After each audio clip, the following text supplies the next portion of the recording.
A young boy with dark green hair points to a vibrant pink flower, asking his blonde-haired brother what it is called. The blonde boy, impressed by his brother's knowledge, then points towards a third child with dark blue hair and asks who that is, prompting the brother to call out the name, Terry, in surprise. The green-haired boy enthusiastically grabs Terry's hand, insisting he come over too, which seems to startle his older brother. Amidst a shower of petals, a collage shows the happy faces of the brothers, as the narrator explains this is a story about him and his cherished younger siblings. The scene shifts to a large, stern-looking building as the narrator reveals his true origin. He was formerly a man in his 30s from Japan. Inside, the sound of ringing bells prompts a comment that they are bells of blessing, yet it is noted that Lord Asha is forbidden from even approaching the chapel. Asha, now a young boy, stands in a hallway and recalls his past life, overhearing hushed whispers about a Lady Hardy and a Lord Werrell. He continues to listen, confirming to himself that this is not Japan and is, in fact, an entirely different world from the one he used to live in. Outside, Asha stands before a woman and a man with fox ears, asking them what the celebratory bells are for, causing them to exchange a concerned glance.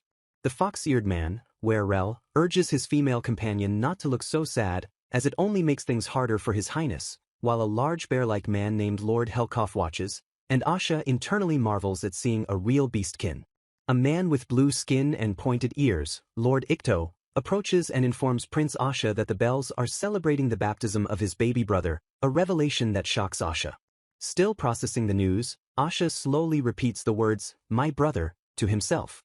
The full weight of the news hits him, and he mentally exclaims in shock and excitement that he now has a little brother. A blonde woman, Hardy, asks Asha if he is happy about his new brother, and his face breaks into a wide, radiant smile. Overcome with joy, Asha beams, affirming internally that he is, of course, absolutely delighted.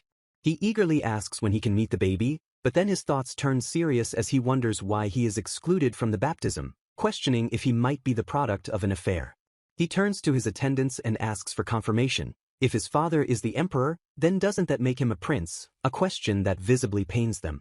Hardy kneels before him, acknowledging that he might not fully understand but imploring him to never forget a crucial truth. She looks at him with gentle seriousness and tells him that he was born because he was truly wanted. Lord Ikto clarifies Asha's position. He is indeed the emperor's firstborn son and heir, but since he is not the queen's child, the line of succession will pass to his younger brother. Asha accepts this readily, thinking that being a prince is already more than a former commoner like him could ask for, and he vows to give his full support to his brother with the perfect noble bloodline. With a bright and genuine smile, he thanks his attendants for explaining everything to him. The attendants, including Hardy, Werrell, Helkoff, and Ikto, watch him with expressions of profound sadness as the narrative jumps forward 1 year. A handsome man in a regal uniform approaches Asha with open arms and a cheerful smile, asking how his son has been.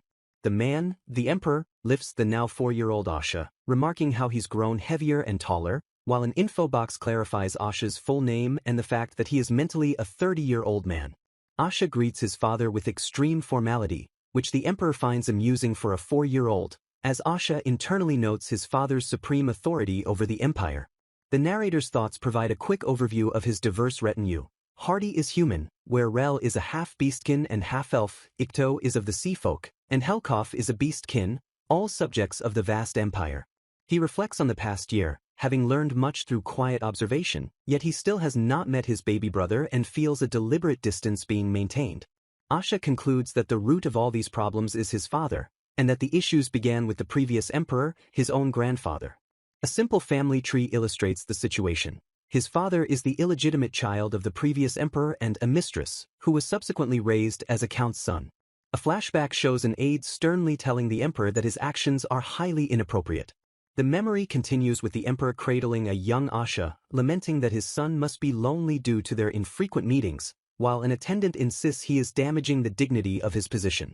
When most of the other princes died, Asha's father was suddenly the only heir left, forcing him to rush through his education in academics and manners before marrying a duke's daughter.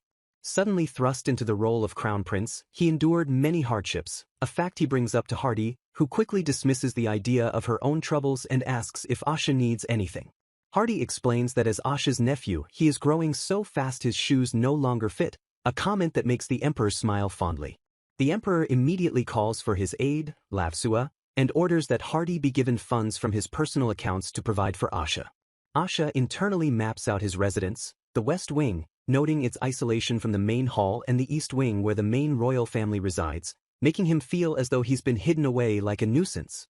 The emperor praises Asha's impressive progress in geography and history, admitting with a smile that he himself hardly studied at that age.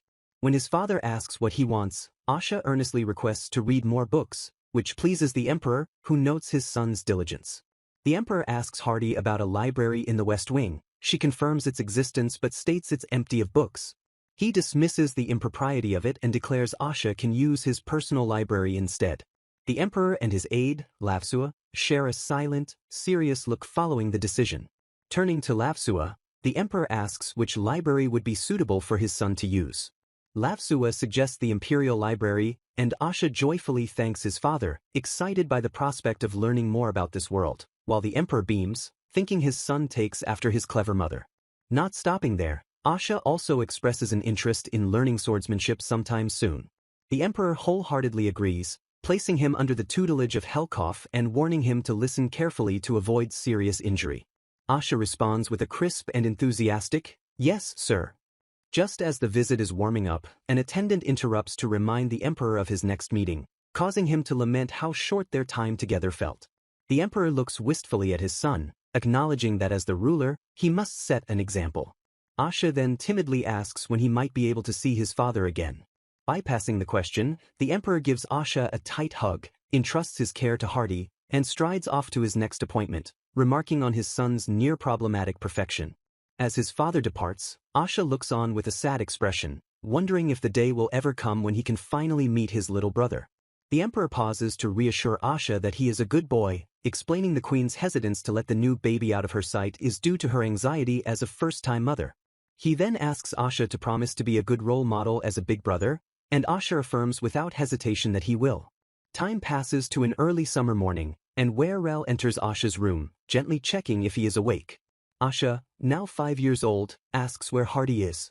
Werel explains she's getting breakfast and that he has arrived early to deliver a special gift. Intrigued by the mention of a gift, Asha follows Werel to see what it is. He finds Ikto standing beside a large wooden crate and greets him with a cheerful, "Good morning."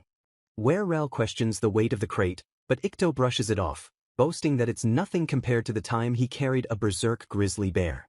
Werel reveals that he heard a nearby academy was disposing of old equipment and he managed to acquire it for Asha, who gasps in excitement, realizing it's alchemy equipment. Asha is thrilled, recognizing the advanced quality of the items from the Luciusaria Kingdom Academy and eagerly asking to see them up close. Ikto admits the equipment was too complex for him to understand, while Werel explains how he arranged the pickup, expressing his surprise at the prince's interest in alchemy. Helkov points out the logistical issue of where to store the large amount of fragile equipment, but Werel laughingly notes that Asha's spacious quarters in the West Wing have plenty of extra rooms. Just then, Hardy returns, gently chiding Asha for his passion and reminding him it's time for his daily walk. She hands him an alchemy book she borrowed, which he accepts with a grateful, "Thank you." While on their walk, Hardy describes the immense scale of the palace gardens, mentioning a grand fountain, a forest, and even a pasture that are out of view.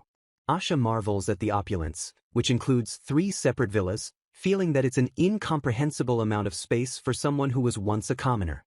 Hardy asks if he is tired, but Asha, looking distracted, declines her offer to rest on a bench, prompting her to ask if something is wrong. He suddenly stops, asking Hardy if she heard a sound, believing it to be a child crying. Before she can answer, he dashes off in the direction of the noise, with Hardy calling his name in concern. Peeking through a thick hedge, Asha's eyes widen as he sees a small child hiccuping and sniffling alone. Asha cautiously approaches the crying child, asking what is wrong while his mind races, cataloging the boy's fine clothes and dark blue hair, traits of imperial nobility. He deduces that only 2 children are allowed to roam the palace freely, himself and one other, and softly speaks the name, Teristris. The little boy's teary eyes widen in surprise at being addressed by name. Looking up at Asha with a tear-streaked face, the child asks, "Who?" A warm, gentle smile spreads across Asha's face as he greets the boy properly, joyfully identifying him as his little brother. Overwhelmed with happiness at this chance encounter, Asha fusses over his brother, asking if he's hurt and why he's crying. His adult mind kicks in, and he finds it highly unusual that the future emperor is wandering around completely unattended, especially when he himself has a nanny. Putting the pieces together, Asha correctly guesses that his brother is lost and kindly offers to help him find his way. Teristras wisely replies that he shouldn't go with strangers, impressing Asha with his sharpness for a 3-year-old. Asha then suggests the nickname, Terry, which the little boy shyly accepts. To calm his brother's nerves, Asha tells him not to worry and asks if he's ever seen the magical glowing flowers and singing trees in the garden. Terry's face lights up with curiosity, and Asha is overcome by how adorable his little brother is. Asha gently takes Terry's hand and suggests they can search for someone while exploring the beautiful garden together, an idea to which Terry agrees. Terry looks up at his newfound older brother, his tears forgotten, replaced by a small, trusting and happy smile. An attendant instructs Ikto to find the other guards while another asks Terry what he was doing, to which the boy replies he was on a walk. Asha shows his younger brother a flower that illuminates upon contact, encouraging Terry to try it himself, who is amazed when it glows red. They move from a red flower to a blue one, but Asha stops and peers at a third plant, wondering why it looks different from the others. Suddenly, a large, fuzzy bee lands on Terry's small hand, causing him to freeze with a look of pure terror. With a shout, Asha lunges forward and swats the insect off his brother's hand as Hardy watches from the background in alarm. Asha quickly reassures Terry that he is safe now, while Hardy explains that the bug was harmless and couldn't sting, so there was no need to worry. Cradling his startled brother, Asha promises to protect him, as Hardy muses that Terry was likely just frightened by seeing such an insect for the first time. A royal guard suddenly rushes in, snatching Terry away and yelling at Asha to step away from him immediately. The guard comforts the frightened Terry, whom she addresses as Your Highness, telling him that everything is all right now while Asha looks on in shock. More guards arrive and surround Asha, who has fallen to the ground, leaving him frightened and unsure of what to do. A close-up on Asha's face reveals his utter shock and terror as tears begin to form in his eyes. Ikto suddenly appears, placing himself between Asha and the advancing guards with a commanding presence. The guards halt, surprised by his intervention, as Ikto's voice cuts through the tension, demanding to know what they think they are doing. Sometime later, Asha reflects on the incident, revealing that the guards who threatened him received only a light punishment after he spoke with his father, who stated that decisions, once made, are hard to overturn. He asks Hardy about his guardianship, and she tearfully clarifies that it is technically the House of Nistaf that holds the title, providing political and personal support. Asha connects the names Iscarian and Nistaf, then immediately questions what, if anything, that family has ever done for him. Hardy angrily confirms they have done absolutely nothing, not even checking on him once since he left their estate, making her question the point of him carrying their name. Helkoff intervenes, stating that as a clever prince, Asha must have already realized the truth. His connection to the House of Nistaf is merely for appearances. When Asha questions the guard's extreme reaction, Helkoff suggests it is because of the precedent set by his father, someone with a weak claim who took the throne. The horrifying realization dawns on Asha that without Terry, the legitimate heir, he would be seen as a potential usurper and a threat to be eliminated. Hardy explains that it is a matter of political factions, as the Queen's family, the House of Lycaos, grows more powerful with the birth of the legitimate heir. Helkoff adds that an emperor cannot rule alone and needs the support of such factions, noting that his father currently relies on the Duke of Lycaos. A diagram illustrates the complex political web, leading Asha to the painful conclusion that even the simple act of bonding with his little brother is fraught with political danger, and that for the Nistaf family, ignoring him is the safest option. Ikto later visits, cheerfully informing Asha that the guards have been disciplined and such an incident will not happen again, before gently cautioning him not to overdo it. As time passes and winter sets in, the sound of the bells of blessing ring out from the grand chapel once more. News arrives that twin brothers have been born, and Asha reflects with bitterness that he never imagined political fear would be the reason he is kept away from his siblings. He resolves to make himself seem utterly ambitionless, to become invisible in the court's eyes, hoping that this will ensure his survival and protect his brothers until the day things might change. Asha stands dwarfed by the grandeur of a music room, a large piano dominating the space beside tall, curtained windows. His attendant greets him, apologizing for her lateness and explaining she had only come in early to place an object in the best spot to catch the morning sun. When asked about his experiment, Asha explains that he created distilled water using an alchemical distiller, employing the classic scientific method of evaporation and recondensation to purify it. He then reveals a second, parallel experiment where he dissolved salt into water and is now using a water spell to achieve the same evaporative effect, intending to form salt crystals on a suspended string. In a flashback, his magic tutor, Werel, explains the shortcut to spell casting without incantations. It requires a perfectly clear mental image, as any doubt or hesitation will cause the magic to fail. Werel clarifies that chants are merely a tool to help fix the required image in one's mind, leading Asha to realize that direct visualization is a method far better suited to his way of thinking. Back in the present, Asha reflects on his alchemy, noting that magically created water registered a mana reading, unlike normal water, which sparked his current comparison experiment to see if processing them identically would yield different results. He contemplates the existence of mana, magical particles unexplained by science, recognizing that the alchemy of this world operates on principles fundamentally different from those he knew on Earth. As he works, Werel expresses concern over him using an open flame, but Asha reassures him that mastering the creation of pure water is a necessary first step according to all his alchemy books. He further explains his methodical approach, emphasizing that he measured the exact same amount of salt for both setups using a scale and weights to eliminate variables, a core principle in science as well. The scene shifts to Asha's lessons, where his tutor Werel is teaching him about the geography of the eastern continent while Ikto stands guard nearby. Werel suggests they ask Ikto to share information about his homeland, Nainoto, thinking Asha might be curious. Hardy presents Asha with an illustrated book containing a map, explaining she borrowed it because she had guessed Ikto's origins from his name. Asha excitedly asks Ikto if his homeland is like Japan, and Ikto reveals that in Nainoto his full name is Ixamen Toshiaki Tadu, which sounds even more Japanese than Asha had anticipated. Ikto explains that he shortened his name because most people found it too difficult to pronounce, a fact demonstrated by Hardy's fumbled attempt to say even the abbreviated version. In response to Asha's question, Ikto clarifies that his race, the Kaijin or Sea Folk, originated from the Chitos Federation to the south, which was a collection of smaller countries. He elaborates that Nainoto and Chitos had little contact before joining the empire but now engage in trade and migration. Though not ethnically from Nainoto, he was born there, a fact Werel notes is important as the empire's own roots trace back to the east. The social studies lesson begins with Ikto's help, as Werel quizzes Asha on why the central continent remained undeveloped for so long, to which Asha correctly answers it was due to being surrounded by impassable mountains. Werel explains that while humans originated in the east, most now live in the central continent, and Nainoto, once small, now has the largest human population outside the empire, prompting Asha to ask about the other eastern countries.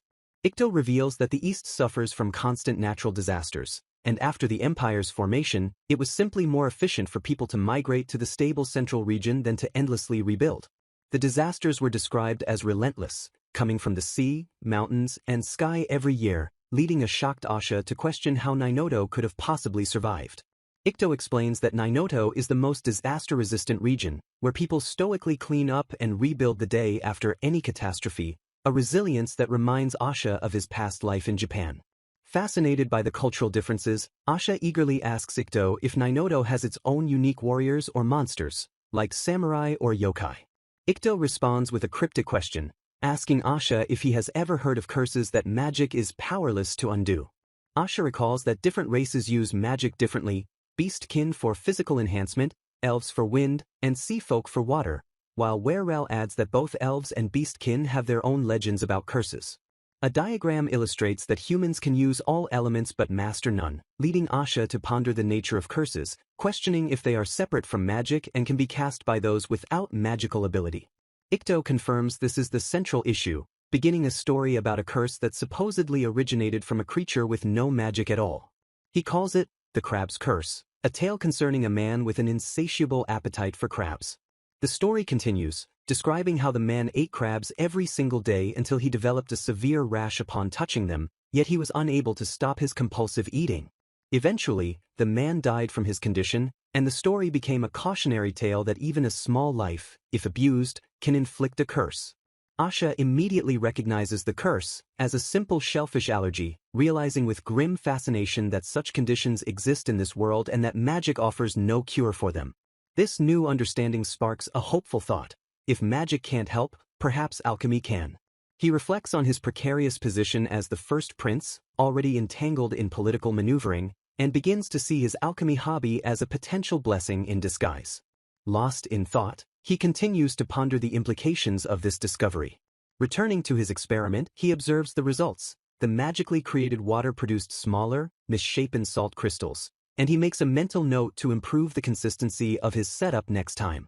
As Hardy enters the room, Asha decides to move one of the beakers to a sunny spot, hoping to encourage larger crystal growth. Hardy, however, finds the room empty and knocks on the door, puzzled that none of Asha's attendants have appeared, even after breakfast. The door then flies open as a frantic Helkoff, Ikto, and Werel rush in, calling out Prince Asha's name in a panic. They quickly apologize for their tardiness, explaining that their delay was caused by someone who has been investigating His Highness's affairs. A stunned Asha demands to know who is investigating him and why, as Werel reveals that a royal scholar and several army colleagues had been questioning him. Werel recounts the glowing report he gave them, praising Asha's early start in magic, his intelligence, his speed in sword training, and his overall wisdom and motivation. Asha breaks into a nervous sweat, realizing that such high praise, while well-intentioned, could be incredibly dangerous for him. He explains to his attendants that people might use these compliments to frame him as a political rival to his brother, Terry, thereby causing trouble for the emperor. He worries that if rumors start circulating that he is the more capable prince, it could agitate his brother's maternal grandfather, the influential duke. The attendants listen with shocked faces as Asha explains that provoking the duke could disrupt the emperor's delicate political balance. His tutors are left speechless by his astute and mature understanding of the court's political landscape. Asha expresses his confusion, wondering how he could be standing out when he spends most of his time holed up in his rooms. Helkoff points out that his extensive use of the library is recorded, and his reading volume, which surpasses that of most adults, makes his diligence plain to see. Resigned, Asha announces his decision to keep a low profile, which includes ceasing his library visits for the time being, and asks his attendants to do the same. He firmly states that he would rather restrain his own pursuits than become a burden that could drag his family into political turmoil. He clings to the hope that if he simply endures this period of quiet self-restraint, everything will eventually be resolved. His hope is shattered, however, when he is abruptly informed that Ikto is being reassigned. A few days later, Ikto confirms the news is true. Despite his protests, the order stands, and he tells a crestfallen Asha that it's unlikely he can remain as his guard. Ikto explains that while he was assigned to Asha by the emperor, all guard assignments are ultimately under the jurisdiction of the commander. His attendants identify the commander as Marquis Strateg, a man considered politically neutral but who leans towards the faction of Duke Eurasian, the previous emperor's brother. They explain that Duke Eurasian could have become emperor himself if the old emperor hadn't insisted on his own son as his successor on his deathbed. While there is no immediate gain for them, overriding the emperor's decision on a guard assignment would set a powerful precedent and increase their faction's influence. Ikto and Helkoff doubt the Marquis is simply taking orders, believing he is too shrewd to act without benefit and more likely to form his own faction than submit to a duke. With the true mastermind remaining unclear, Asha speculates that this move might be a direct test aimed at him.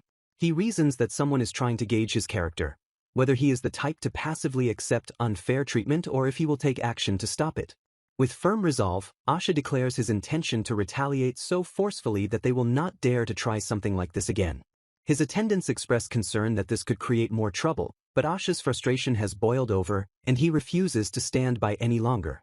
His eyes filled with determination, he asserts that he must act this time, prompting Helkoff to ask if he has a plan. Asha calmly announces that he is going to speak directly with his father, the emperor. Wasting no time, he turns to a stunned Hardy and instructs her to help him get dressed for the occasion. He decides to take Ikto with him, anticipating further interference, and plans to locate the emperor by finding a concentration of station guards, though Helkoff offers to go in his place. Werel argues that someone like himself, who is easily underestimated, would be better at catching their opponents off guard than the imposing Helkoff. As his loyal aides volunteer, Asha states that he only needs one person, as he cannot guarantee the safety of more than that if trouble arises. Standing tall next to Ikto, Asha declares that after always being the one protected by his friends, this time, he will be the one to protect them. A pair of guards stands resolutely, blocking a doorway with the firm declaration that they cannot allow entry. Asha, his face a mask of frustration, demands to know why he is being denied an audience with His Majesty.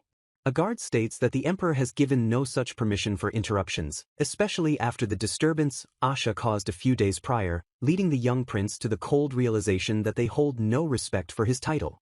When the guard refuses to give his name, Asha decides to meet impropriety with impropriety, summoning Ikto to whisper a hasty plan.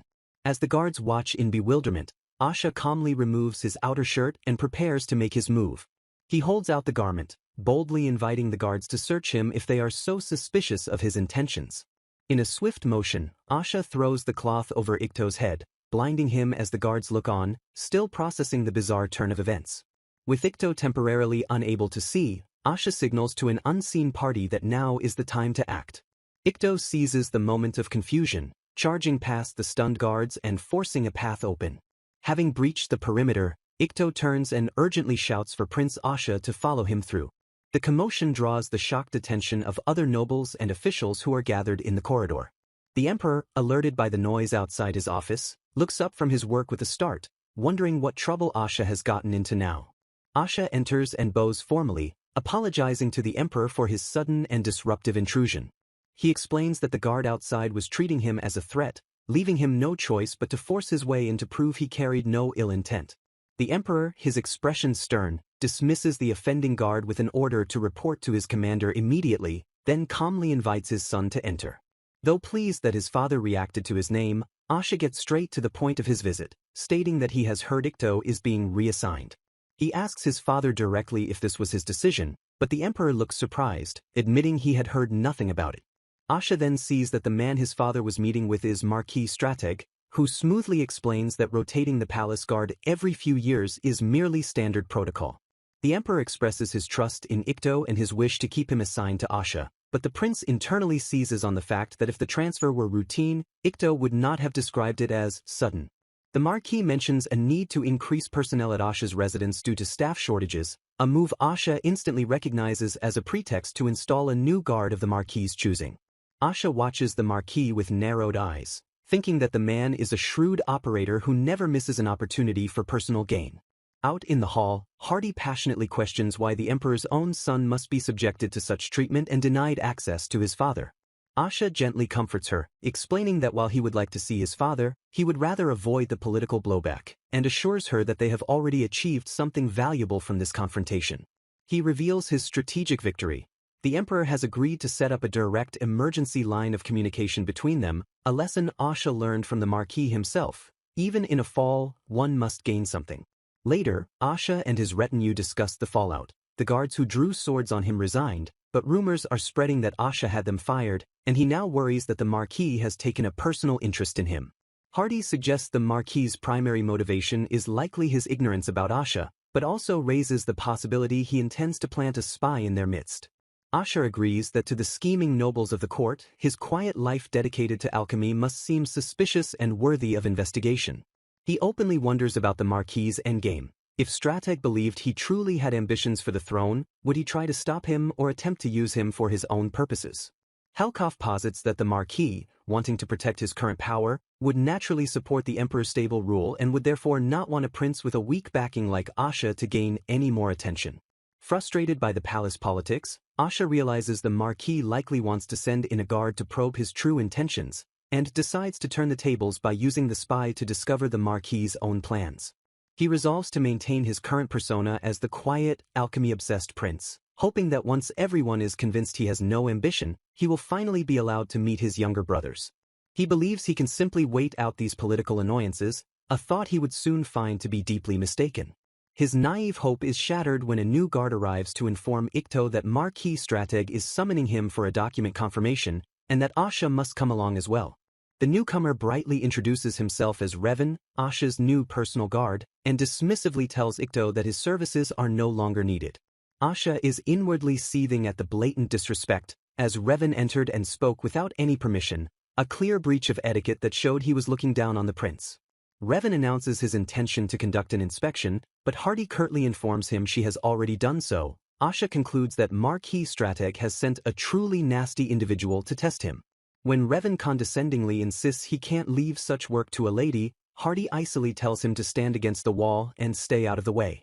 Fed up with Revan's rude and insubordinate behavior, Asha decides to ignore him entirely and instructs Hardy to lock every room in the wing except one. Hardy moves toward a door with the key, a look of surprise on her face at her prince's sudden command. Revan intercepts her, a smug grin on his face as he demands the key, insisting that inspecting the rooms is his duty as a guard. Hardy stands her ground, declaring that the key was entrusted to her by the Emperor and that Revan has no authority over it, but he cruelly mocks her, saying she'll never find a new man with such an uptight attitude.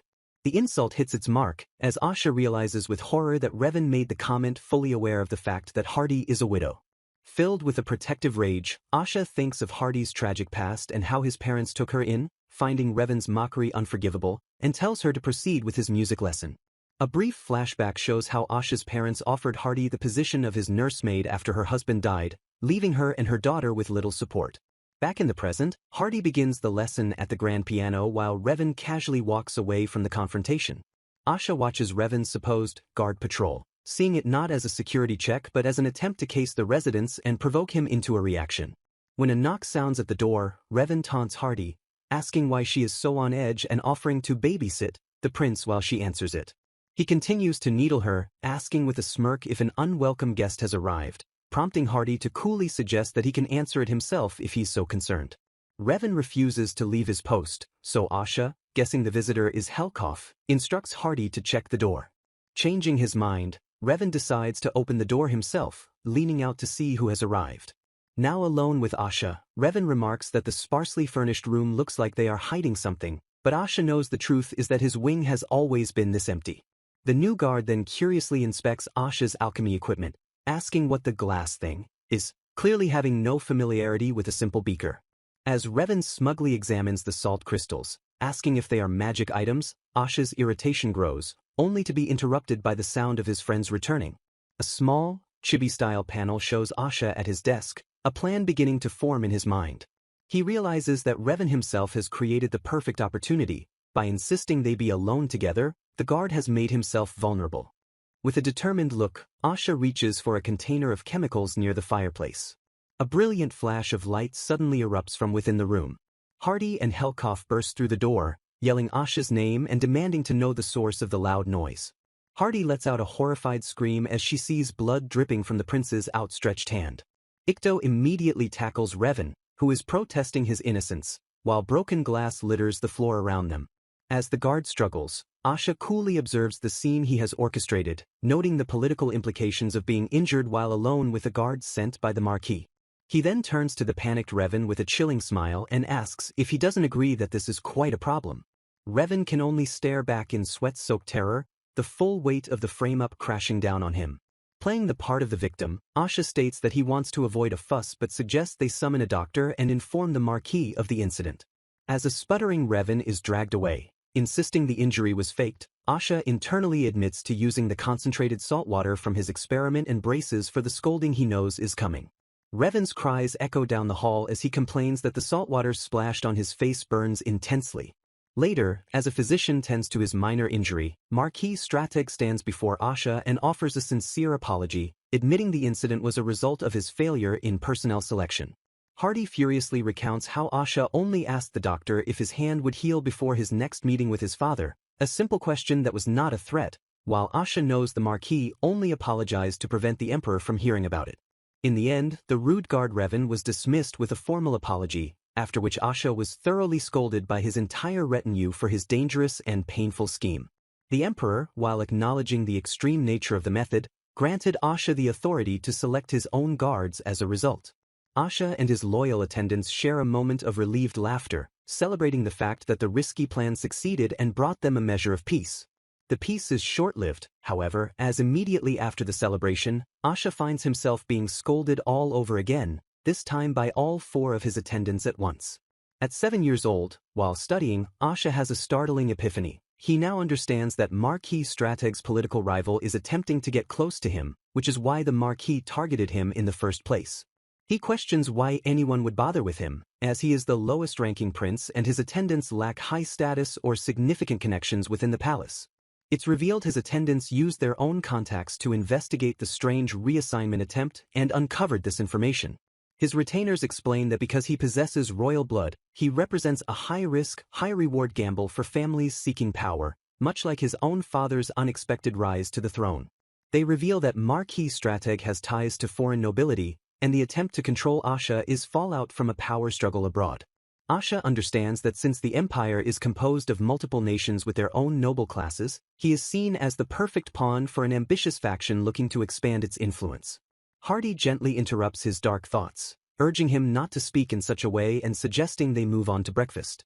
As he eats, Asha reflects on the information his attendants gathered. He can't shake the suspicion that the facts feel too conveniently delivered, as if Marquis Strateg intentionally fed them harmless information to divert their attention from a more profound scheme. Hardy asks if he plans to continue his alchemy studies and offers him a new book. Asha's mind remains on the political intrigue, wondering if the Marquis is merely a pawn himself, acting on another's orders to test him. He gratefully accepts the book from his attendant, thinking to himself that on this day he would unlock a deeper understanding of alchemy. Later, an attendant peers into a flask containing a cloudy, swirling substance and asks Lord Asha if he has identified it yet. A closer look reveals the substance is composed of shimmering, crystalline particles suspended in a clear liquid, swirling gently. Asha explains that he has not yet been able to identify it. The substance is a mysterious residue left over from a simple experiment to separate the components of the air, an unexpected result he believes is due to the presence of magic in this world. He recounts his failed attempts to analyze it, noting that it barely reacts to heat or low-pressure environments, seemingly defying the fundamental laws of physics. Despite the lack of data, he hazards a guess that the substance could be magic essence. His attendants are stunned by the mere concept of isolating components from the air, calling his perception remarkable. Consulting a book, Asha confirms that in this world, magic essence, also known as mana, is considered the fundamental source of all magic. The text further explains that mana is associated with strange phenomena and good fortune, and that a master of it could potentially even control the weather. One of his tutors clarifies the distinction between the two forms of magical energy. Magic power, or OD, is an internal energy generated within the body, while magic essence, or mana, is an external force. It is explained that mana is fundamentally invisible and can only be perceived through the physical phenomena it creates, unlike OD, which can be directly sensed by talented magic users. In fact, no one has ever actually seen pure mana before. His attendants become wildly excited at the implication. If what Asha has isolated is truly magic essence, he has achieved a historical breakthrough that no mage has ever managed before. Asha, however, decides to keep the discovery quiet for now, wanting to understand it more fully before revealing it to anyone. He observes that the book provides no further details on magic essence, instead pivoting to theology. He muses that if it were easy to isolate, it would have been done long ago. The text delves into the nature of the spirit, proposing it exists on a separate, divine plane, leading Asha to conclude they have drifted from science into theology. An attendant reflects on Asha's situation. While the prince wants to avoid politics, political machinations are already underway to have him declared of age and sent away. They believe that carving out a niche for himself, even in a field like alchemy, is a necessary form of self-defense. This leaves Asha in a state of existential turmoil, questioning his role as a prince when he has never been treated as such and is still mentally tied to his past life. He wonders if it's his fault for turning a blind eye to his responsibilities. He grapples with his identity, pondering what truly separates his current self from his past one, as his consciousness remains unchanged despite his new body. He asks himself if his reincarnation was simply a random coincidence. He finds his anchor in a familiar philosophical quote from his previous life, "I think, therefore I am." At that moment of profound self-affirmation, a loud crash shatters the quiet, and his attendants cry out his name in alarm. Ikto rushes to Asha's side, seeing the prince's terrified expression and asking if he's been hurt. Asha, still in shock, asks if anyone else heard a voice reply to his thoughts.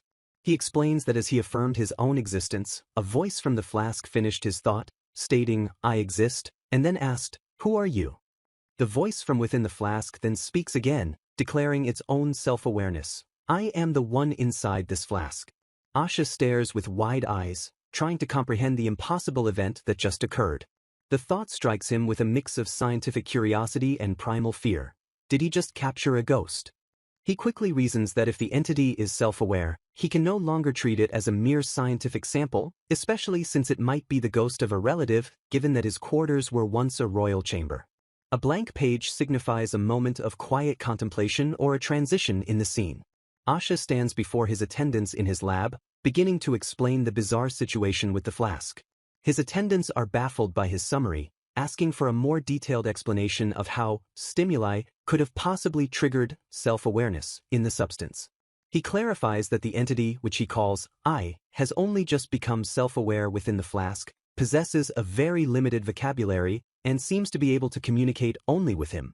He adds that the being is learning in real time by mimicking his words, but its existence is incredibly unstable, as it claimed it would vanish if the flask was opened. He turns to Werrel, asking if his frequent book requests have caused any issues, but Werrel assures him that he will handle any complaints personally. Helkoff explains that while word of the prince's interest in alchemy has spread, no one has intervened because he is only requesting materials directly related to his studies. It's revealed that alchemy has fallen out of fashion among scholars and is generally viewed as a shallow hobby for those obsessed with creating gold. Asha expresses his frustration that a genuine scientific pursuit is dismissed as vulgar by nobles simply due to its association with gold-making. He, on the other hand, finds it genuinely interesting. Werrel agrees that this is a common misunderstanding. He clarifies that while transmuting gold is technically possible, the process is so prohibitively expensive that it's an unfair basis for judging the field's practitioners. Drawing on his knowledge from his past life, Asha explains the immense scientific challenges involving the manipulation of protons and neutrons, which requires enormous energy and technology, making it just as unfeasible in this world as it was in his. His passionate explanation brings a warm smile to Hardy's face, who remarks on how much he clearly loves alchemy. Werrel offers a different perspective on the field, sharing that one of his former teachers described alchemy as a study to uncover how God created the world. Asha agrees with this sentiment, believing that alchemy could indeed hold the key to understanding the origins of the world. Helkoff reflects that the pursuit of magical truth and the pursuit of wealth, while seemingly different, are fundamentally the same idea, just as different people have different motivations, from seeking new spells to understanding the world's structure. A look of quiet determination crosses Asha's face as he contemplates his own goals for his research. He decides he wants to find practical applications for his discoveries, though he admits he hasn't figured out the specifics yet. The entity in the flask then asks him to define practical. Asha is struck by the profound questions the entity's existence raises. How can it think without a physical body or store information? Where does its consciousness originate? He realizes that the implications of his discovery are potentially huge, a sentiment the flask being immediately echoes by asking him to define huge. As Hardy reminds him it's time to get ready for an appointment, he tries to delay, but ultimately relents, telling the flask being they will continue their discussion later. While getting dressed, Hardy notes his fascination with the flask's spirit. He explains that he is going to see the Emperor because it is his birth month, the customary time for celebration in this world. When Hardy expresses amazement that alchemy could create such a being, Asha clarifies that he is still researching because the nature of the entity remains unknown, and this pursuit of knowledge is the very essence of alchemy. He further defines alchemy as the method of transforming matter, a broad field that encompasses everything from creating elixirs to the pursuit of godhood. As he prepares to leave, the entity in the flask communicates a simple desire: "I'd like to come with you." Asha is exasperated, thinking to himself that he can't possibly carry a talking flask through the palace. He also laments the lack of scientific and language education his attendants have, as they struggle to understand his work. He turns to look at the lab table and is shocked to see the flask is now empty. He frantically looks around before realizing the entity is now right behind him. A disembodied voice simply states, "I'm here." Hardy reminds Asha that he is still in the middle of getting dressed, while he internally questions how the entity could have passed through solid glass, especially after it claimed it would dissipate if the cork was removed. Realizing he cannot contain the entity, Asha reluctantly agrees to let it accompany him under two conditions. It must stay close to him at all times and speak to no one else.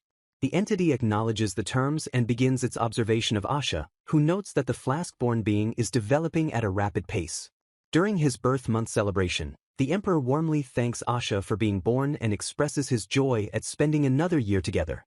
Asha, in turn, offers his thanks to both his father and his late mother. The Emperor lifts the now 7-year-old Asha into an embrace. While Asha feels he's getting too old to be treated like a toddler, he is still happy to receive the affection. An aide chides the Emperor for his lack of restraint, but he explains that lifting Asha is the best way to feel how much he's grown, prompting Asha to mentally joke about his father's back giving out.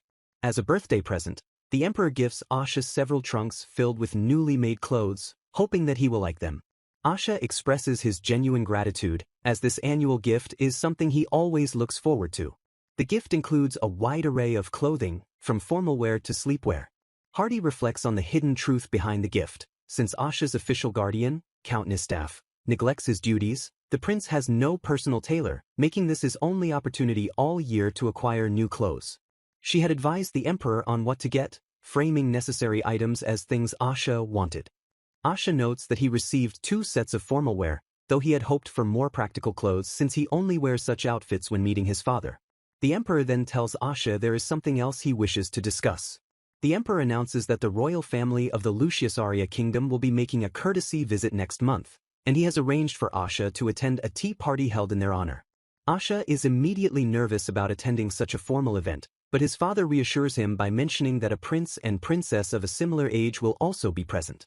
The prince internally worries about the political implications of the event, though he knows it's not a situation where a simple misstep would lead to accusations. He concludes that the new formal wear was intended for this party all along and that the matter is already decided since he wasn't consulted beforehand. When Asha asks if his 4-year-old brother Terry will be attending, his father says it's too early for his etiquette training. Asha reflects that he began his own training at that age, thanks to Hardy's excellent instruction. He then eagerly asks for news of his younger siblings. The emperor happily shares that Terry is learning to read and write, and the newborn twins are already developing distinct personalities. The meeting concludes with the emperor doting on his youngest sons, leaving Asha feeling happy that his brothers are doing well, though also a bit jealous. Back in his chambers, as his attendants unpack the gifts, Hardy looks on with concern, asking if everything was truly okay during the meeting. She points out that although Asha has mastered the languages of several nations, he chose not to mention this accomplishment to his father. Asha explains his silence is a deliberate choice to avoid burdening his father, who is the emperor before he is a parent. For him, staying quiet is the safest way to stay out of political trouble. Despite the underlying political tensions, he tells Hardy that simply having the opportunity to see his father and celebrate his birth month was more than enough for him. Werrell praises Asha's remarkable talent in alchemy, a field long abandoned by others, stating that his progress from books alone is a significant contribution. Asha dismisses the praise, saying alchemy is merely a hobby for him. He finds it strange that such a useful field has been neglected just because it is perceived as hard. His attendants insist that his talent is amazing. He decides that for the time being, his focus will be on studying the mysterious being from the flask. Hardy brings him back to the present, reminding him that the tea party with the Luciusaria royal family is in 1 month, which means his etiquette training must begin now. She smiles and announces that their training will start with proper noble greetings, and they will also study the visiting kingdom. A resigned Asha can only reply, "Yes, ma'am." A beautiful and expansive palace garden serves as the backdrop, where elegantly dressed nobles are seen conversing amongst themselves. Now 7 years old and dressed in ornate formal wear for a tea party, Asha wishes for a less conspicuous event, but Ikto advises him to project an air of harmlessness, as he is bound to attract attention regardless. The mysterious being from the flask, now a constant companion, promises not to mention alchemy and to remain quiet, leaving Asha to wonder if its presence will truly go unnoticed. One of his attendants offers a grim warning. Those with malicious intent will inevitably be drawn to him and will chatter incessantly. The attendant concludes their advice with a simple, direct command for the young prince to remain on high alert throughout the event. The tea party is depicted in full swing, with a large crowd of nobles gathered in the sprawling gardens near a tall obelisk. A narrative note clarifies that the security for the event is being managed by the palace guard, who are under the direct command of Marquis Stratek. Asha stands alone in the midst of the party, visibly drawing the attention and hushed whispers of the surrounding guests. The nobles murmur amongst themselves, wondering who the strange, solitary child is and expressing disbelief that he would actually attend the party. The whispers turn venomous as they identify him as the useless prince, and a brat rumored to have made the true heir cry, concluding it is no surprise he has been kept hidden until now. Asha feels like an outcast in his own country, frustrated by the false rumors circulating about him and his brother Terry.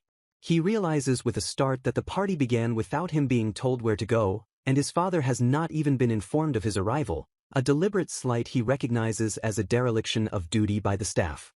He spots the queen, his father's wife and the mother of his younger brothers, and resolves to maintain his composure and not cause a scene during the formal proceedings. He reflects that this is only the third time he has ever seen her, and from their very first encounter, she has always seemed uneasy in his presence. He rationalizes her discomfort, acknowledging that it must be difficult for a woman not yet 20 to suddenly become the stepmother to a child who is mentally a 30-year-old man. Just then, the emperor spots him from across the garden and calls out his name with a bright smile, moving through the crowd to introduce his son. The introduction is abruptly halted by the urgent news that the visiting princess of Luciusaria has gone missing, having been separated from her entourage in the crowd. Understanding a parent's worry, Asha calmly tells his father to attend to his guest's concerns first, assuring him that he can wait. The emperor apologizes for the interruption and leaves to handle the situation, asking Asha to enjoy himself in the meantime. Left to his own devices, Asha decides his best strategy is to become a wallflower, a harmless piece of decoration that blends into the background. His attempt to remain inconspicuous is immediately thwarted when he is approached by a man who introduces himself as Duke Eurasian. Asha quickly assesses the power dynamic. Duke Eurasian is his father's cousin and a high-ranking noble. According to court etiquette, if Asha were to introduce himself first, he would be implicitly acknowledging the Duke's superiority over his own status as a prince. He recalls that the Duke is his father's primary political rival, a man who was once next in line for the throne and likely resents the current emperor's less direct bloodline. To avoid escalating tensions, Asha decides to deflect the Duke's power play with a carefully crafted greeting design to emphasize his own harmlessness. He recognizes the Duke's conversational style, using exaggerated pauses to imply hidden meanings, as a tactic to psychologically wear down his opponents. Asha counters with a disarmingly cheerful response, stating that his own introduction is surely unnecessary, a strategy he internally dubs the battlefield photographer's way of living. His unexpected reply catches the emperor and his aide off guard, causing them to stifle their laughter at the absurdity of the situation. Hardy is surprised to see Revan, the disgraced guard, at the party, while Asha realizes that the Duke likely knew of his reputation for being odd but was unprepared for his actual manner of speaking. The Duke's young son, Soterios, is introduced, and Asha briefly considers how his unusual reputation could be turned to his advantage. After the Duke departs, Asha becomes the target of mockery from other nobles and their children, who openly tease him. He endures the bullying silently, taking comfort in the knowledge that his father cares for him and that the nobles will likely regret their actions later. Feeling overwhelmed by the social pressures of the tea party, he decides to slip away from the crowd unnoticed. He successfully sneaks past the guards and finds a moment of peace in a more secluded part of the garden. His solitude is short-lived as Ikto appears at his side, having shadowed him with the skill of a former monster hunter. Asha asks Ikto if he recognizes a young girl he has spotted crying alone among the rose bushes. He deduces that the girl must be a lost guest, admitting that his own knowledge of the nobility is limited. He contemplates whether to approach her directly or to go and find help for her. Before he can decide, the girl looks up and notices them, prompting a quiet, "Oh dear," from Asha. He walks over to her and gently offers his handkerchief, suggesting she wipe her eyes before they become swollen.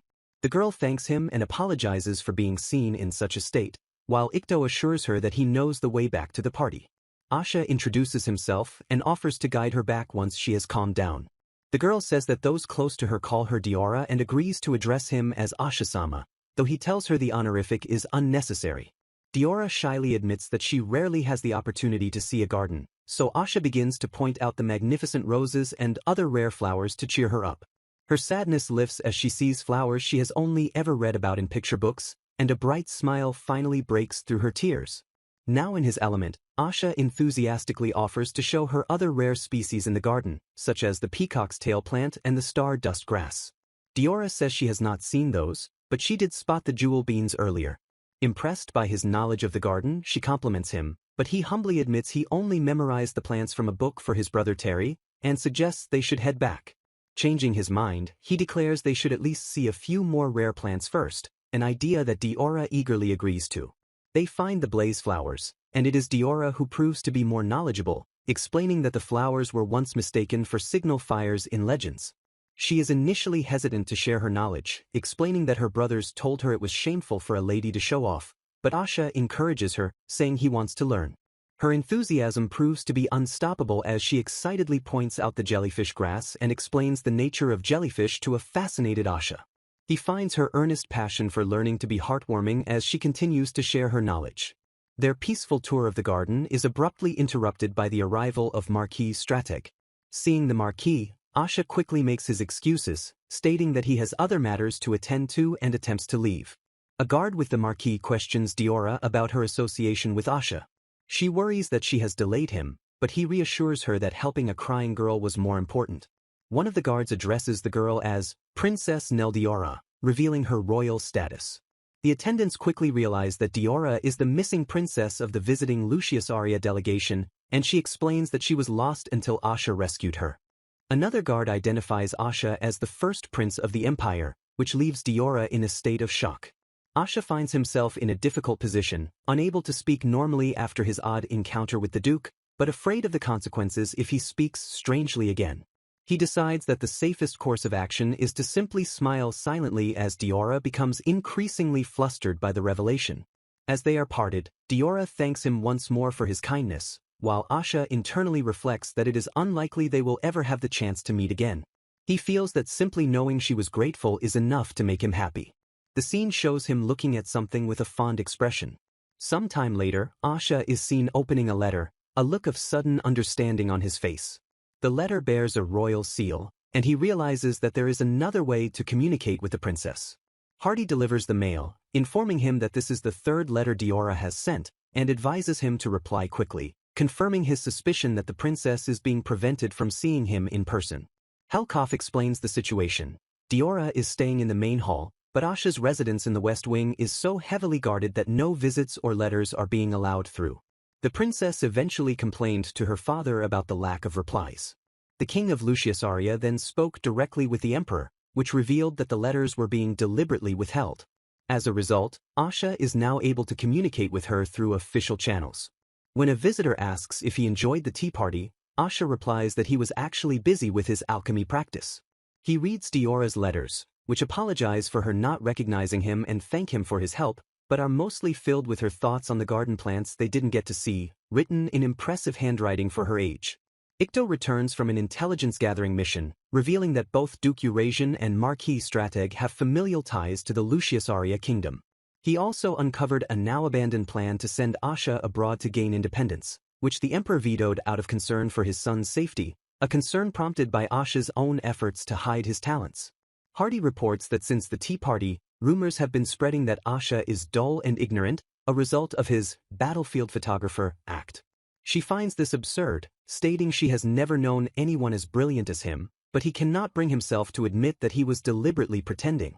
He concludes that his father's actions were likely meant to protect him, but he wishes he had been consulted first. He resigns himself to the situation and begins to exchange letters with Diora, finding a new friend despite being in the same palace. He enjoys the correspondence, sharing interests and rare finds about the garden's plants, but his enjoyment is cut short when Diora's replies suddenly cease. He assumes that since it has been a month, she is simply busy preparing for her departure and, though he will miss her, accepts that it cannot be helped. His peaceful resignation is shattered when Ikto arrives with grave news. It seems Marquis Strateg has made another move against him. Werrel bursts in right after, confirming their fears by announcing they have discovered why Princess Diora's letters stopped, leading Asha to the furious conclusion that the Marquis is interfering with his correspondence.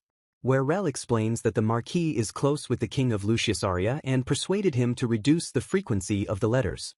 The reason for this interference is that Duke Eurasian fears the possibility of Asha forming an alliance with another royal house. To prevent this, the Duke has apparently been using his own son, who is of a similar age, to keep Diora occupied and away from Asha. When Asha questions what could be so wrong with simply sending letters, Helkoff suggests that the mature and intelligent nature of their correspondence was deemed problematic. Hardy agrees, noting that for Diora to converse with Asha on an equal footing, she must also be exceptionally brilliant for her age. They all realize that the princess's intelligence and her ability to match Asha's wit were what drew the attention of her father, the king. The king's interest in the intellectually gifted first prince, in turn, prompted the rival faction of Strateg and Eurasian to intervene and sever the connection.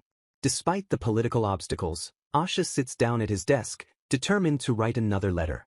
He is moved by the knowledge that Diora continued to write to him even when she received no replies, and he feels compelled to respond. He acknowledges that this is now a matter of foreign affairs and a parent's decision, but he feels he must at least send one more letter back. He refuses to give up out of frustration, deciding that whether she replies or not, the act of writing is his own prerogative. A few days later, as Diora's departure approaches, there is still no reply, but Asha feels that something has changed. His thoughts are interrupted as Marquis Strateg and a furious Revan barge into his room, with Revan demanding to know what business the Marquis has with Asha. Revan declares that the Marquis's rude and unannounced entry is unacceptable, even for a man of his station. The enraged Marquis bellows that he will not be stopped and must question His Highness directly, but his scary face only prompts Asha to wearily let him in. Revan attempts to de-escalate, telling the Marquis that Asha and the princess are merely pen pals, as Asha calmly asks the man to state his business. The Marquis ignores Asha entirely and turns on Revan, demanding to know what he did to win over Princess Diora. The story recalls the previous scene where an enraged Marquis Strateg confronted Asha, demanding to know how he had managed to charm Princess Diora. Asha internally calculates that the Marquis is bluffing, knowing that any further investigation into Princess Diora getting lost would reflect poorly on the Marquis's own security arrangements. He calmly states to Ikto that he merely soothed the crying princess and took her for a stroll in the garden, which Ikto confirms, adding that his handling of the situation was perfectly suited to her temperament. Revan, the disgraced guard, chimes in with sarcastic praise for Asha's clever response, leading Asha to conclude that the rude guard and his boss are two of a kind. Revan continues to needle his superior, asking if he simply lost his composure and tried to flirt with the princess upon seeing her face. As the Marquis fumes, Helkov steps in to physically restrain him, telling him to sit and take a breath, while Asha observes the chaotic scene, realizing they are getting nowhere. Once the Marquis has calmed, Asha asks if he is related to the princess, which the Marquis confirms is true by marriage. Asha then points out that this relationship does not give him the right to interfere with their letter exchange. Hardy questions the danger of children writing letters, but the Marquis explains that an alliance between Asha and the Luciusaria royal family could dangerously shift the international balance of power. The Marquis reveals his personal stake in the matter. A political shift started under his watch could endanger his own daughter, who is currently abroad. Seeing the Marquis's sudden vulnerability, Asha realizes the man is just a doting, over-attached uncle and decides to press his advantage to gather more intelligence. He tells the Marquis that he genuinely enjoyed writing to Diora and is certain that she felt the same way. A flashback shows an excited Diora asking her uncle about Asha.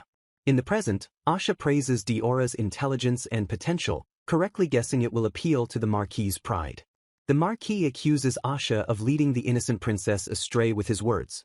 He then explodes, revealing that a delicate, graceful girl like Diora would never have proposed an engagement to Asha on her own, a revelation that leaves the young prince utterly bewildered. Ikto informs the stunned prince that Revan has confessed everything, and Asha struggles to process the fact that he and Diora are somehow now engaged. The story is revealed. Just before she was to return home, Princess Diora, frustrated by the political interference, directly asked her father for the engagement. The king of Luciusaria, seeing his daughter's seriousness, agreed and even began discussing the matter with the court, causing panic among those who were trying to keep the two apart. Asha reflects that Diora is more forward-thinking than he realized, but feels that marriage at 7 years old is too soon and he would rather remain friends. Revan passionately argues against Asha's reluctance, asking what fool wouldn't want such a sweet and intelligent girl, but Asha firmly shuts him down, stating that marriage is not an option right now. Revan explains the compromise. To appease the princess, the king of Luciusaria has insisted they remain pen pals, but Duke Eurasian will still interfere, leaving Asha with the choice of having his letters spied on in secret or read openly. Feeling overwhelmed and blindsided by the engagement news, Asha states that he cannot give a definitive answer at the moment. However, he cleverly uses the situation to his advantage, asking the Marquis to explain the political landscape once more, recognizing the man as a valuable, if unwilling, source of information. His attendants look on in admiration as Asha masterfully manipulates the flustered Marquis, securing a direct line to information about the court's political conflicts. 1 year later, an 8-year-old Asha greets the being he calls Sapphira in his laboratory. He asks for a status report on a recovery potion they prepared, and Sapphira confirms that it responded exactly as expected with no abnormalities. Asha has officially named the sentient entity from the flask, Sapphira. Although its speech patterns are still somewhat rigid, Sapphira's incredible learning speed has allowed it to grow into an entity that can act independently. Sapphira now functions as a highly efficient lab assistant, capable of handling complex tasks by following programmed spell patterns, which is a great help to Asha. Despite their year-long association, the true nature of Sapphira remains a mystery. It is not a spirit and claims to have no innate knowledge of the world's truths. Asha has given Sapphira enchantments that allow it to read texts and phase through walls, enabling them to secretly access the palace archives at will. Their work is interrupted by Hardy, who announces the arrival of a courier. The courier is Revan, who complains that Asha's letters to the princess are more like educational texts than romantic correspondence and are a hassle to vet. Asha retorts that Revan is the one tasked with ensuring they aren't too romantic. Revan insists the letters affect him, but Asha dismisses his complaints, saying he enjoys Diora's book recommendations and the correspondence doesn't affect him in any negative way. Asha reflects that Revan, while still rude, has become a valuable intelligence source. The engagement talk last year created a huge political mess because the prospect of imperial blood mixing with another powerful family caused widespread panic. Revan complains that Diora's letters are so academic he has to decode them all, flatly refusing Asha's suggestion that they could simply discuss the contents. He continues to lament that half of what she writes goes over his head and begs Asha to make the letters shorter, but Asha is surprised to hear that 6 pages is considered too long. Asha explains that his own letters easily reach that length with all the updates and seasonal greetings he includes. Revan gripes that he's only reading about garden updates and foreign customs, pleading for something easier to summarize. Asha explains with a genuine smile that sharing these simple things is a new and fun experience for him, as Diora's life is so different from his own. His heartfelt admission leaves his entire retinue, including Revan, staring at him in stunned silence. Sapphira explains to Asha that his attendants are likely shocked by the profound depth of his isolation, where simple communication is a novel joy. The realization dawns on Asha that Revan is shocked because he didn't expect the lonely prince to have any friends at all, a thought he finds deeply saddening. Revan awkwardly tries to offer encouragement, saying that Diora must be smart to converse with him and that maybe someday he will have a friend. Asha replies that he is not the right match for Diora due to the political complications and that she will eventually find someone better. Hardy reacts with fury, grabbing Asha's ear and scolding him for making such an inappropriate and self-deprecating comment. Later, Asha wryly notes that Revan's attempt at encouragement was a terrible parting gift, while Sapphira asks for clarification on the metaphor of being withered. Helkoff enters, having just thrown Revan out, and mentions that the disgraced guard told him something important on his way out. He reveals that he has been offered a position as a trainer in the military, and this time the offer comes directly from Duke Eurasian. Ikto adds that he too was just offered a promotion to the palace guard, leading Helkoff to realize that someone must have attempted to reassign him before. Werrell then announces that he has also been offered a teaching position at the academy, and Asha wonders why all of his attendants are being poached simultaneously. He decides to shelve the topic for now, noting that this coordinated effort involving Duke Eurasian feels different and more serious than the Marquis's solo attempt. He questions why the Duke is making a move now, having only met him once. Werrell suggests the reason might be related to a specific piece of land. Hardy explains that the Emperor is required to inherit several lands to fully legitimize his rule, but a few inheritances remain incomplete. She recounts how the Emperor's sudden ascension left him unprepared to meet certain requirements, leading to a conflict where Duke Lycaos supported his succession while Duke Eurasian tried to block it. Werrell reveals the crucial detail: one of the final remaining territories requires mastery of alchemy for inheritance, a relic from a bygone era. Asha recalls reading about this, noting that since magic has supplanted alchemy, no one in the present day can meet this ancient requirement. Hardy explains that because it is an imperial estate, both rival dukes have paradoxically joined forces to oppose anyone inheriting it.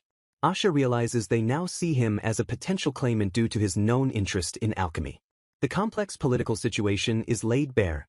Duke Eurasian wants Asha removed from the line of succession but cannot bear to see imperial land lost, while Duke Lycaos wants the Emperor to inherit everything without exception, forcing the two enemies into a temporary alliance. When asked what this has to do with the promotion offers, Ikto suggests it is a direct consequence of how Asha acted at the tea party. Helkoff elaborates that their enemies have been fooled by Asha's dull and ignorant act and now believe that removing his capable support staff will leave him vulnerable and unbalanced. Asha laments that they are trying to isolate him by pulling his friends away. Sapphira notes that since the Emperor knows Asha's true nature, direct attacks and rumors are ineffective, forcing his enemies to use indirect methods. A new worry strikes Asha. If he is supposed to be well-behaved, how can he explain his secret excursions to the palace archives with Sapphira? He then has a sobering thought. While this is a problem for him, the promotions being offered to his attendants are genuinely good career opportunities. He feels a sense of helplessness, knowing he has no way to repay his loyal friends for their sacrifices, as any attempt to do so would be blocked by political rivals. With a heavy heart, he tells his attendants that the only thing he can do is release them from his service and allow them to accept the offers. They respond with a resounding and unified shout of, "Absolutely not." Hardy passionately declares that her service is born of loyalty and care, not debt, and that she would never abandon him. Asha is taken aback by her sudden and intense display of emotion. He wonders if she has also received a tempting offer, but she simply smiles and tells him not to worry about her. He can tell from her expression that she won't elaborate, but she admits that the offer she received was not a good one. Helkoff and Werel confirm that their own offers are for dead-end positions designed to sideline them, unlike the proper one offered to Ikto. Ikto explains that his offer was presented as being suited to his skill level, but he told the Marquis to clear it with the Emperor first. He states plainly that he has no desire to work anywhere else and only serves because he was granted a title. Helkoff echoes the sentiment, saying that if he were to leave, it would be to return to his homeland, not to take another post, and he warmly invites Asha to visit someday. The prince is moved to the point of tears by the unwavering loyalty and coolness of his attendants. He notices, however, that Hardy's expression is different from the others. It is not one of doting affection but is filled with deep worry. As he looks at an envelope on his desk, he wonders what kind of terms the dukes could have possibly offered her to cause such concern.